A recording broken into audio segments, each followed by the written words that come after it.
Hello friends, आज हम भारतीय संविधान की प्रमुख विशेषताओं को आसान भाषा में समझेंगे, जो कि बीए पार्ट 1 का इम्पॉर्टेंट टॉपिक है।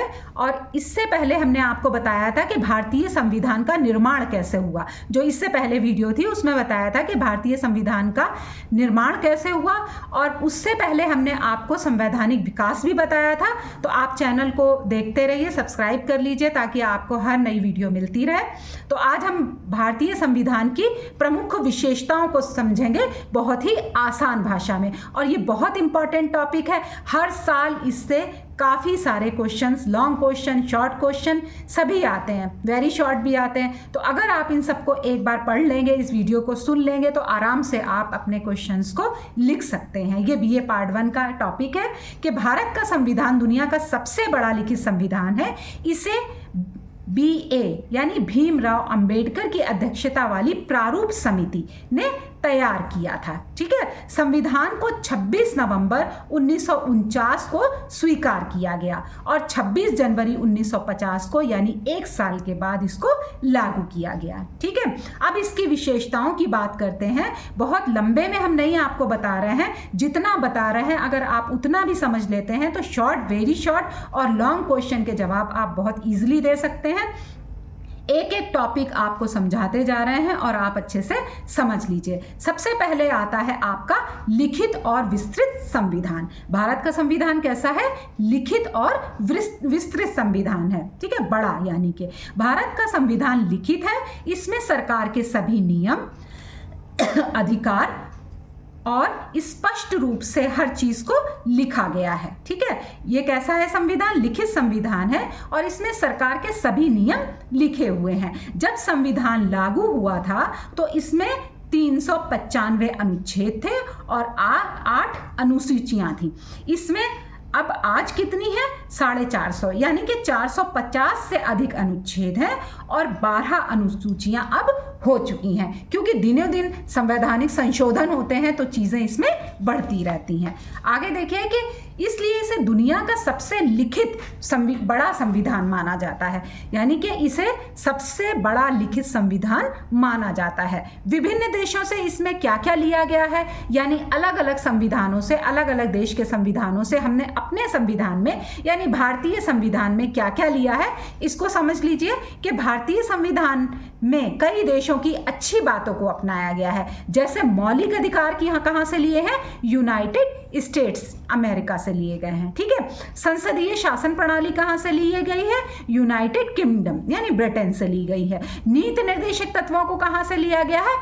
आयरलैंड से लिया गया है। संघीय व्यवस्था को कहाँ से लिया गया है? कनाडा से लिया गया है। ठीक है, इस कारण भारतीय संविधान को उधार का थैला भी माना जाता है, उधार का थैला भी कहा जाता है। और ये क्वेश्चन भी आता है कि भारतीय संविधान को उधार का थैला क्यों कहा जाता है? तो क्यों कहा जाता है? क्योंकि अच्छी चीज़ों को हमने, पूरी दुनिया के जो संविधान हैं उनसे हमने अच्छी अच्छी चीज़ों को कुछ कुछ लेकर के अपने संविधान में अपनाया है, इसलिए इसको क्या कहा जाता है? उधार का थैला कहा जाता है।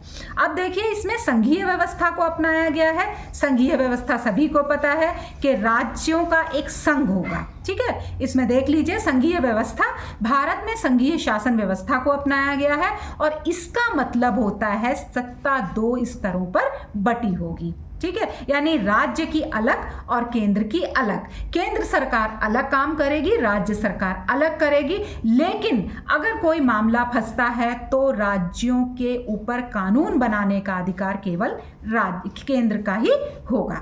दोनों के अधिकार संविधान में स्पष्ट रूप से लिख दिए गए हैं। ठीक है, संविधान में 3 संविधान में 3 सूचियां बनाई गई हैं, और वो कौन कौन सी सूचियां हैं? संघ सूची, राज्य सूची, समवर्ती सूची। बहुत डिटेल में ना जाकर के थोड़ा सा बता रहे हैं आपको। राज्य सूची में जो विषय हैं उन पर कानून बनाने का अधिकार केंद्र का है। राज्य सूची में जितने विषय हैं उन पे कानून बनाने का अधिकार राज्य का है। समवर्ती सूची में दोनों ही बना सकते हैं कानून, दोनों ही सरकारें, राज्य सरकार भी और केंद्र सरकार भी। लेकिन अगर इन दोनों में, दोनों राज्यों के बीच में कोई झगड़े का मामला आता है या कुछ होता है तो उस पे संघ यानी संघ सूची में जो विषय है उस पर तो संघ बनाएगा ही, लेकिन अगर राज्यों में आपस में कोई विवाद होता है तो उस पर कानून बनाने का अधिकार संघ को ही दिया गया है। इन्हीं के अनुसार कानून बनते हैं और हम पिछली वीडियो में इन सूचियों को पूरी तरीके से डिटेल से बता चुके हैं, आप देखते रहिए। नेक्स्ट आता है आपका कि इसमें संसदीय शासन प्रणाली को अपनाया गया है। भारतीय संविधान में संसदीय शासन प्रणाली को अपनाया गया है। इसका रीज़न आपको पता ही है कि हमारे यहाँ अंग्रेज़ों ने शासन किया और अंग्रेज़ों ने इस तरह से शासन जिस तरह से किया उसी प्रणाली को हम थोड़ा आगे बढ़ाते हुए हमने संसदीय शासन प्रणाली को संविधान में अपनाया है। भारत में संसदीय शासन प्रणाली लागू है, जो कहाँ से ली गई है? यूनाइटेड ऑफ किंगडम यानी ब्रिटेन से ली गई है। इसमें प्रमुख 2 पद होते हैं, राष्ट्रपति और प्रधानमंत्री, लेकिन वास्तविक शक्ति किसके पास होती है? प्रधानमंत्री और उसकी मंत्रिपरिषद। प्रधानमंत्री और उसकी मंत्रिपरिषद पे भी मैंने एक वीडियो बना रखा है, उसे आप देख सकते हैं और इसमें लिंक भी मैं डाल दूंगी। बाकी अगर आप चैनल को सब्सक्राइब करते हैं तो सारी वीडियोस आपको दिख जाएंगी। प्रधानमंत्री संसद के प्रति उत्तरदायी होता है। इसमें वास्तविक शक्ति किसके पास होती है? प्रधानमंत्री और उसकी मंत्रिपरिषद के पास होती है और प्रधानमंत्री संसद के प्रति उत्तरदायी होता है। नेक्स्ट आता है जो बहुत बड़ी विशेषता है भारतीय संविधान की, वो है मौलिक अधिकार। ठीक है, संविधान नागरिकों को कुछ मौलिक अधिकार देता है। ये अधिकार नागरिकों को स्वतंत्रता और समानता की रक्षा के लिए दिए गए हैं। ठीक है, तो भारतीय संविधान ने भी लोगों को, अपने नागरिकों को मौलिक अधिकार प्रदान किए हैं। जैसे और देश जो हैं उन्होंने भी अपने नागरिकों को दिए हैं, वैसे ही भारत ने भी प्रदान किए हैं। इसमें शॉर्ट्स में मैं बता रही हूँ आपको कौन कौन से अधिकार हैं। बाकी नेक्स्ट वीडियो में हर एक अधिकार को मैं डिटेल से समझाऊंगी, आप देखते रहिए। नंबर 1 है समानता का अधिकार, दूसरा स्वतंत्रता का अधिकार, तीसरा शोषण के विरुद्ध अधिकार, चौथा धर्म की स्वतंत्रता, संस्कृति और शिक्षा का अधिकार, संवैधानिक उपचारों का अधिकार। इन अधिकारों की रक्षा का जिम्मा किसको सौंपा गया है? सुप्रीम कोर्ट ऑफ इंडिया को। ये सभी अधिकार जो है इनका रक्षक कौन है? Supreme court of India. और अगर किसी के अधिकारों का हनन होता है तो वो सीधे सुप्रीम कोर्ट का दरवाज़ा खटखटा सकता है। इसकी जो दूसरी बड़ी विशेषता या नेक्स्ट बड़ी विशेषता कहना चाहिए, वो कौन सी है? राज्य के नीति निर्देशक तत्व। ये राज्यों के लिए हैं। मौलिक अधिकार किसके लिए हैं? नागरिकों के लिए हैं, लेकिन राज्य के नीति निर्देशक तत्व, जैसा नाम से ही हो रहा है, समझ में आ रहा है, ये किसके लिए है? राज्य से संबंधित हैं।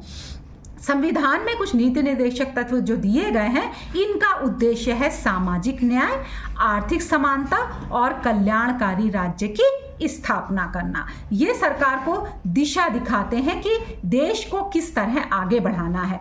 कहा जाता है कि संसद जब भी कोई नया कानून बनाए, जब भी कोई नया नियम लाए, तो फिर राज्य के नीति निर्देशक तत्व जो संविधान में दिए गए हैं उनका अवलोकन अवश्य करे। ठीक है, और इसमें जो है जो नेक्स्ट आता है, जो सबसे इम्पॉर्टेंट है आपका संविधान की विशेषता के अंतर्गत, वो है स्वतंत्र न्यायपालिका। क्या है? सबसे इम्पॉर्टेंट और सबसे महत्वपूर्ण एक चीज़ है, या संविधान का कहना चाहिए कि बहुत विशेष जो कहना चाहिए विशेष तारीफ वाली बात है, तो वो है स्वतंत्र न्यायपालिका। तो भारत में न्यायपालिका स्वतंत्र है। इसका मतलब है कि न्यायालय सरकार के दबाव में काम नहीं करता है ना। सबसे बड़ा न्यायालय ही माना जाता है। भारत में न्यायपालिका स्वतंत्र है। इसका मतलब है कि न्यायालय सरकार के दबाव में नहीं आता, सारे कार्य स्वतंत्र रूप से करता है। सबसे बड़ा न्यायालय सुप्रीम कोर्ट ऑफ इंडिया, इसके बाद उच्च न्यायालय और जिले की अदालतें आते हैं। ठीक है, नेक्स्ट जो है वो इसमें सबसे बड़ी विशेषता है धर्मनिरपेक्ष राज्य। भारत को एक धर्मनिरपेक्ष राज्य बनाया गया है। भारत राज्य का अपना कोई धर्म नहीं है। राज्य की दृष्टि में सभी धर्म समान हैं। इसका मतलब है राज्य किसी भी धर्म को बढ़ावा नहीं देता।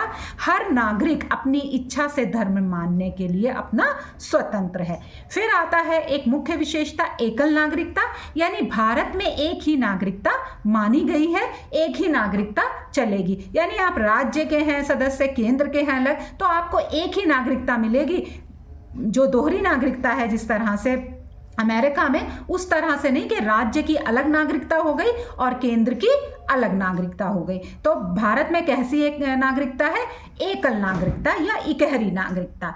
वो ये व्यवस्था कहाँ से ली गई है? यूनाइटेड किंगडम से, यानी ब्रिटेन से ये व्यवस्था ली गई है। फिर इसमें जो सेकंड आता है या नेक्स्ट बोल दीजिए कि इसकी विशेषता जो है वो है संशोधन की प्रक्रिया। भारतीय संविधान ना तो बहुत कठोर है और ना ही लचीला, यानी कि कठोर इसलिए नहीं है क्योंकि संविधान में परिवर्तन, संविधान में संशोधन किया जा सकता है, और लचीला इसलिए नहीं है क्योंकि ये प्रक्रिया बहुत आसान नहीं है। जरूरत पड़ने पर इसमें संशोधन किया जा सकता है।